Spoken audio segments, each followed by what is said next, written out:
D boss ಅನ್ನು 5 ವರ್ಷ ban ಮಾಡಬೇಕು ಎಂದು ಮಾನವ ಆಯೋಗ ವಾಣಿಜ್ಯ ಮಂಡಳಿಯ ಮೆಟ್ಟಿಲೇರಿದೆ. ಈ ವಿಚಾರವಾಗಿ ಒಂದಿಷ್ಟು ನಟರು ಡಿ ಬಾಸ್ನ ಆತ್ಮೀಯರು ದರ್ಶನ್ ಅವರ ಪರವಾಗಿ ನಿಂತಿದ್ದಾರೆ. ಈ ಪೈಕಿ ಬಾಲಿವುಡ್ ನಟರು ಕೂಡ ಬೆಂಬಲವನ್ನು ಸೂಚಿಸಿದ್ದಾರೆ. ಇದರ ಸುತ್ತ ಒಂದು ರೌಂಡ್ ಹಾಕೋಣ ಬನ್ನಿ.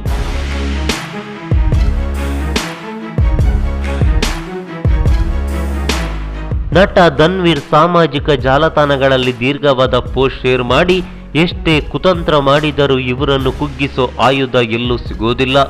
ಜಗತ್ತೇ ತಿರುಗು ಬಿದ್ದರೂ ನಾನು ಮತ್ತು ನನ್ನಂತಹ ಕೋಟ್ಯಾಂತರ ಅಭಿಮಾನಿಗಳು ಸದಾ ಡಿ ಬಾಸ್ ಜೊತೆ ಎಂದು ಹೇಳಿದ ಬೆನ್ನಲ್ಲೇ ಒಂದಿಷ್ಟು ನಟರು ಡಿ ಬಾಸ್ ಬೆನ್ನಿಗೆ ನಿಂತಿದ್ದಾರೆ. ಹಾಗಾದ್ರೆ ಅವರು ಯಾರ್ಯಾರು ನೋಡ್ಕೊಂಡು ಬರೋಣ.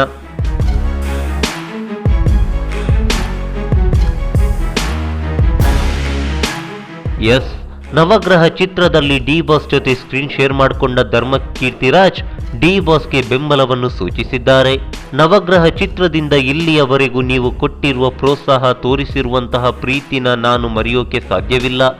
ನಿಮ್ಮ ಜೊತೆ ನಾನು ಸದಾ ಇರ್ತೀನಿ. ನಿಮ್ಮ ಕ್ಯಾಡ್ಬರೀಸ್ ಧರ್ಮಕೀರ್ತಿರಾಜ್ ಎಂದು ಟ್ವೀಟ್ ಮಾಡಿದ್ದಾರೆ.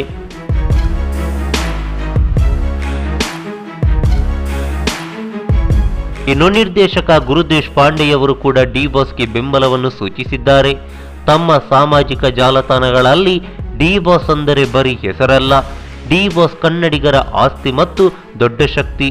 ಆನೆ ನಡೆದಿದ್ದೇ ದಾರಿ, ಇದನ್ನು ಯಾರೂ ಮರೆಯಬಾರದು. ಅಭಿಮಾನ ಎನ್ನುವುದು ಚಿತ್ರ ನೋಡಿದಾಗ ಮಾತ್ರ ಬರುವುದಿಲ್ಲ, ಚಿತ್ರರಂಗಕ್ಕೆ ಬರುವ ಮೊದಲು ಅವರು ಪಟ್ಟಿರುವ ಕಷ್ಟ, ಚಿತ್ರರಂಗದಲ್ಲಿ ನಡೆದು ಬಂದ ಹಾದಿಯಿಂದ ಬರುವಂಥದ್ದು. ಜೊತೆಗೆ ಯಾರಿಗೂ ಗೊತ್ತಾಗದಂತೆ ಮಾಡುವ ನಿಸ್ವಾರ್ಥ ಸಹಾಯ, ಮೂಕ ಪ್ರಾಣಿಗಳಿಗೆ ತೋರಿಸುವ ಪ್ರೀತಿ ಮತ್ತು ಮೂಕ ಪ್ರಾಣಿಗಳ ರಕ್ಷಣೆಗೆ ರಾಜನಂತೆ ನಿಂತ ರೀತಿ, ಇಂತಹ 100 ಗುಣಗಳಿರುವ ಬೃಹತ್ ಶಿಖರ ನಮ್ಮ ಡಿ ಬಾಸ್. ಯಾರು ಏನೇ ಎಂದರೂ ನಿಮ್ಮ ಪರವಾಗಿ ಸದಾಕಾಲ ನಿಮ್ಮ ಅಭಿಮಾನಿಗಳಾದ ನಾವು ಇದ್ದೇ ಇರ್ತೀವಿ. ದರ್ಶನ್ ತೂಗುದೀಪ್ ಡಿ ಬಾಸ್ ಎಂದು ಬರ್ಕೊಂಡಿದ್ದಾರೆ. ಹಾಗೆ ದೇವರಾಜ್ ಅವರ ಪುತ್ರ ಪ್ರಣವ್ ಕೂಡ ಯಾವತ್ತಿಗೂ ನಿಮ್ಮ ಜೊತೆಗೆ ಇರ್ತೀನಿ ಅಣ್ಣ ಎಂದು ಟ್ವೀಟ್ ಮಾಡಿದ್ದಾರೆ.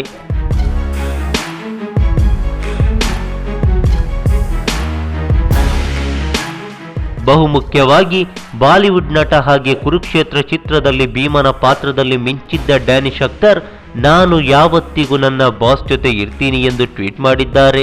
ಹಾಗಾದ್ರೆ ಡಿ ಬಾಸ್ನ ಈ ವಿಚಾರ ಬಾಲಿವುಡ್ ಅಂಗಳದಲ್ಲೂ ಸಾಕಷ್ಟು ಸದ್ದು ಮಾಡ್ತಿದೆ ಎಂದಾಯ್ತು.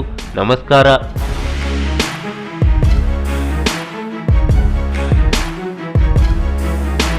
ಈ ಮಾಹಿತಿ ನಿಮಗೆ ಇಷ್ಟವಾಗಿದ್ರೆ ಲೈಕ್ ಮಾಡಿ, ಶೇರ್ ಮಾಡಿ, ಹಾಗೆ ನಮ್ಮ ಕೋಸ್ಟಲ್ ಕನ್ನಡ ಯೂಟ್ಯೂಬ್ ಚಾನಲ್ಗೆ ಸಬ್ಸ್ಕ್ರೈಬ್ ಮಾಡಿ.